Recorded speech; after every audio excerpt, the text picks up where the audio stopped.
The Brexit referendum in June 2016 brings to mind the Spice Girls' hit single, Wannabee. I'll tell you what I want, what I really, really want, so tell me what you want, what you really, really want.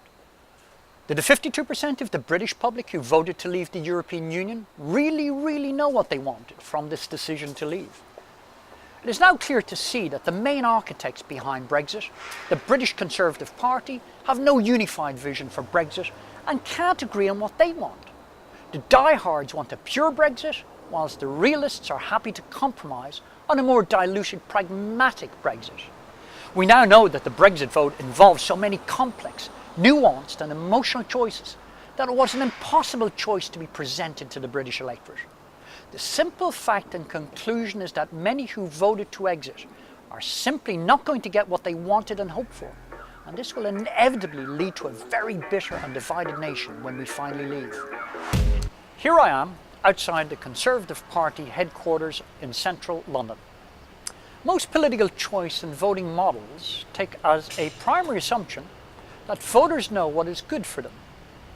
Sadly, many of those who voted leave stand to lose the most financially and economically over the short and medium term. Over the long term, it's impossible to say. Voting theory warns that allowing only two options, remain in or leave the European Union, can be a misleading representation of the real choice. Kenneth Arrow, the brilliant American economist, published his impossibility theorem in 1950, and it won him the Nobel Prize in Economics in 1972.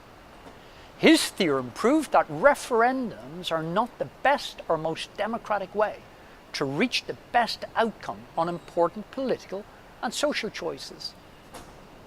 Through his impossibility theorem, Arrow proved that majority voting can produce arbitrary outcomes, and no voting system can resolve the problems associated with majority voting.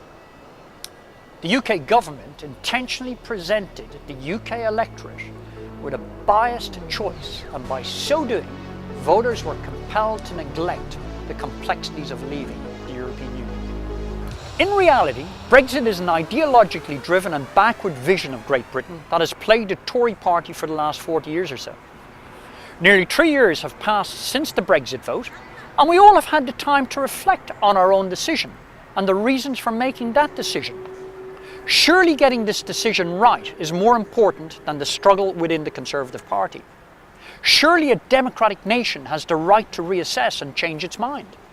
Surely a responsible government should have the courage, the confidence and the conviction to go back to its citizens to check that it is taking the country down the right path. Contrary to what politicians tell us, I'm confident that the result of a second referendum, whatever the outcome, to repeat, whatever the outcome, would do more to unite us than divide us, would settle the issue for good and send a collective sigh of relief through the nation. Why?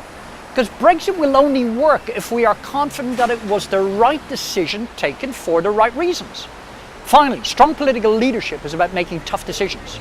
For Theresa May, calling a second referendum would be the toughest decision of her premiership, but the one that would mark her out as a true defender of liberal democracy.